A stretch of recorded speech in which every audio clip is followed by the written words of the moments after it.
Welcome to chapter 5 of Lord of the Flies. In this chapter you're going to see the boys gather for the assembly that Ralph mentions at the end of chapter 4. And among other things they're going to discuss the duality of man. And the duality of man just means that you have, within every person, you have a good side and you have a bad side. So pay close attention to their conversation throughout this chapter while they're at the assembly. And let's get started. This is called Beast from Water. The tide was coming in, and there was only a narrow strip of firm beach between the water and the white stumbling stuff near the palm terrace. Ralph chose the firm strip as a path because he needed to think, and only here could he allow his feet to move without having to watch them. Suddenly, pacing by the water, he was overcome with astonishment. He found himself understanding the wearisomeness of this life, where every path was an improvisation and a considerable part of one's waking life was spent watching one's feet. He stopped facing the strip and remembering that first enthusiastic exploration as though it were a part of a brighter childhood. He smiled jeeringly. He turned then and walked back toward the platform with the sun in his face. The time had come for the assembly, and as he walked into the concealing splendors of the sunlight, he went carefully over the points of his speech. There must be no mistake about this assembly, no chasing imaginary. He lost himself in a maze of thoughts that were rendered vague by his lack of words to express them. Frowning, he tried again. This meeting must not be fun, but business. At that he walked faster, aware all at once of urgency and the declining sun, and a little wind created by his speed that breathed about his face. This wind pressed his gray shirt against his chest, so that he noticed, in this new mood of comprehension, how the folds were stiff like cardboard and unpleasant. Noticed, too, how the frayed edges of his shorts were making an uncomfortable pink area on the front of his thighs. With a convulsion of the mind, Ralph discovered dirt and decay, understood how much he disliked perpetually flicking the tangled hair out of his eyes, and at last, when the sun was gone, rolling noisily to rest among dry leaves. At that he began to trot. So remember that clothes are a metaphor for civilization, and his are getting really stiff and dirty. Also, it's interesting to note that this guy's still got a shirt on, and most of the other kids have long since taken that shirt off. The beach near the bathing pool was dotted with groups of boys waiting for the assembly. They made way for him silently, conscious of his grim mood and the fault at the fire.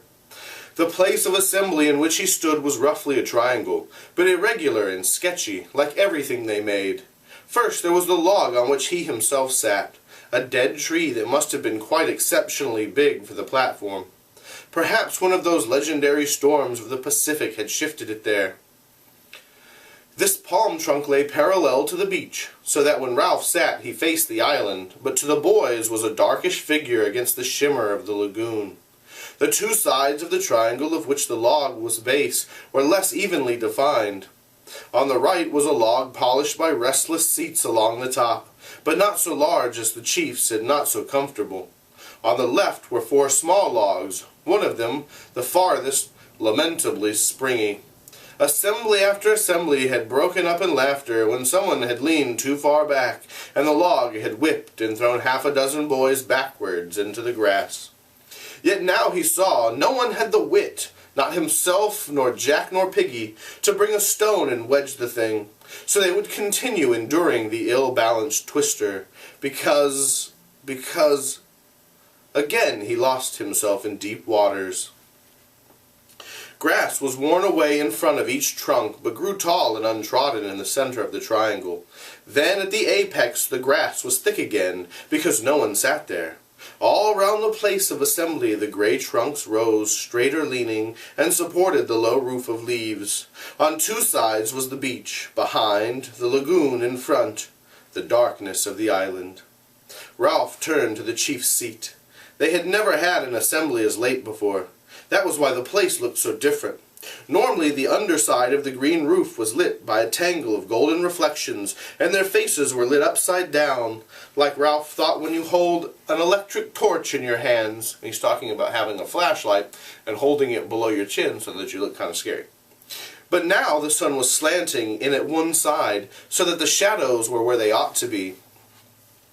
Again he fell into that strange mood of speculation that was so foreign to him. If faces were different when lit from above or below, what was a face? What was anything? Ralph moved impatiently. The trouble was, if you were a chief you had to think. You had to be wise. And then the occasion slipped by so that you had to grab at a decision. This made you think, because thought was a valuable thing that got results. Only, decided Ralph as he faced the chief's seat, I can't think. Not like Piggy. Once more that evening Ralph had to adjust his values. Piggy could think. He could go step by step inside that fat head of his, only Piggy was no chief. But Piggy, for all his ludicrous body, had brains. Ralph was a specialist in thought now, and could recognize thought in another.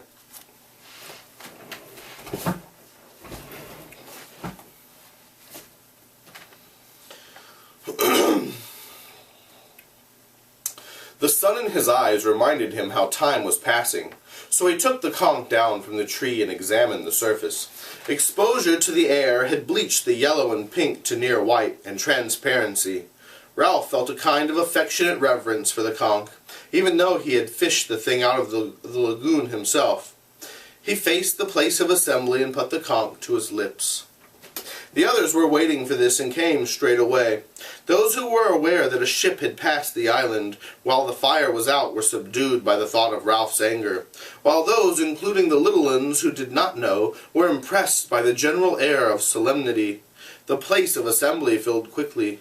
Jack, Simon, Maurice, most of the hunters on Ralph's right, the rest on the left under the sun. Piggy came and stood outside the triangle. This indicated that he wished to listen but would not speak, and Piggy intended it as a gesture of disapproval. So Piggy is not happy with the way things are going on the island, and he's trying to show that by not actually coming into the circle to sit with these other boys. The thing is, we need an assembly, says Ralph.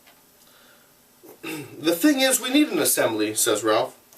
No one said anything but the faces turned to Ralph were intent. He flourished the conch. He had learned as a practical business that fundamental statements like this had to be said at least twice before everyone understood them. One had to sit attracting all eyes to the conch and drop words like heavy round stones among little groups that crouched or squatted. He was searching his mind for simple words so that even the little ones would understand what the assembly was about. Later, perhaps, practiced debaters, Jack, Maurice, Piggy, would use their whole art to twist the meeting, but now at the beginning the subject of the debate must be laid out clearly. We need an assembly, not for fun, not for laughing and falling off the log. The group of little ones on the twister giggled and looked at each other. Not for making jokes or for... He lifted the conch in an effort to find the compelling word. For cleverness. Not for these things, but to put things straight. He paused for a moment. I've been alone. By myself I went, thinking what's what. I know what we need, an assembly to put things straight. And first of all I'm speaking. He paused for a moment and automatically pushed back his hair. Piggy tiptoed to the triangle, his ineffectual protest made, and joined the others. Ralph went on. We have lots of assemblies. Everybody enjoys speaking and being together. We decide things, but they don't get done. We were going to have water brought from the stream and left in those coconut shells under fresh leaves. So it was for a few days. Now there's no water. The shells are dry. People drink from the river. There was a murmur of assent, which means everybody is agreeing with him. Not that there's anything wrong with drinking from the river. I mean, I'd sooner have water from that place. You know, the pool where the waterfall is, than out of an old coconut shell. Only we'd said we'd have the water brought, and now not. There were only 2 full shells there this afternoon. He licked his lips. Then there's huts, shelters. The murmur swelled again and died away. You mostly sleep in shelters. Tonight, except for Sam and Eric up by the fire, you'll all sleep there. Who built the shelters? Did you notice the way that Sam and Eric have gone from being Sam and Eric to just Sam and Eric, how it's all just one word, that's like a loss of their identity, or their individual identities. They used to be two people, and now they're just Sam and Eric. They're like one entity. Clamor rose at once. Everyone had built the shelters. Ralph had to wave the conch once more. Wait a minute! I mean, who built all three? We all built the first one, 4 of us the second one, and me and Simon built the last one over there. That's why it's so tottery. No, don't laugh! The shelter might fall down if the rain comes back. We'll need those shelters then. He paused and cleared his throat. There's another thing. We chose those rocks right along beyond the bathing pool as a lavatory. That's a bathroom. That was sensible too. The tide cleans the place up. You little ones know about that. There were sniggers here and there and swift glances. Now people seem to use anywhere, even near the shelters and the platform. You little ones, when you're getting fruit, if you're taken short.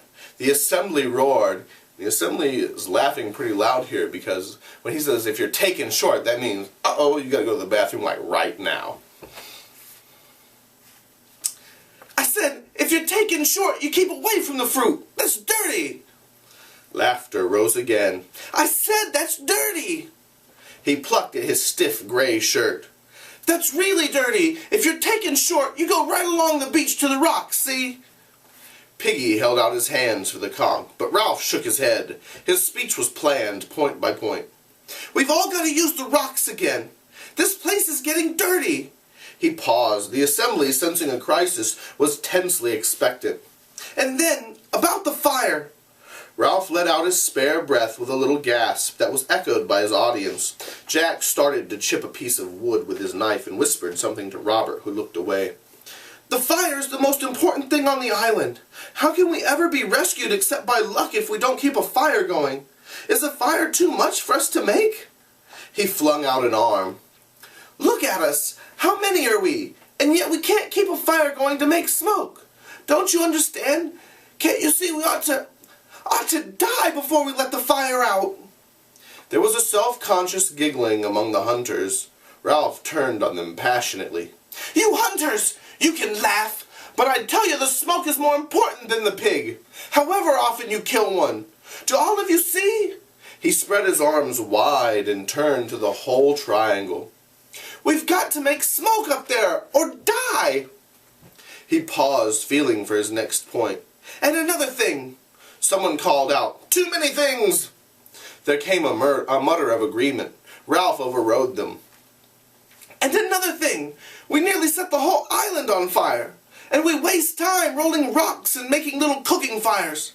Now I say this and make it a rule. Because I'm chief. We won't have a fire anywhere but on the mountain. Ever.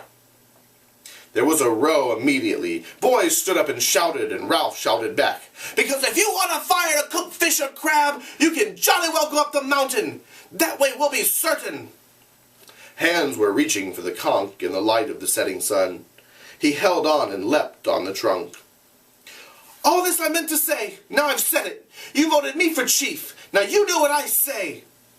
They quieted slowly, and at last were seated again. Ralph dropped down and spoke in his ordinary voice. So remember, the rocks for a lavatory. Keep the fire going and smoke showing as a signal. Don't take fire from the mountain. Take your food up there. Jack stood up scowling in the gloom and held out his hands. I haven't finished yet, but you've talked and talked. I've got the conch. Jack sat down grumbling.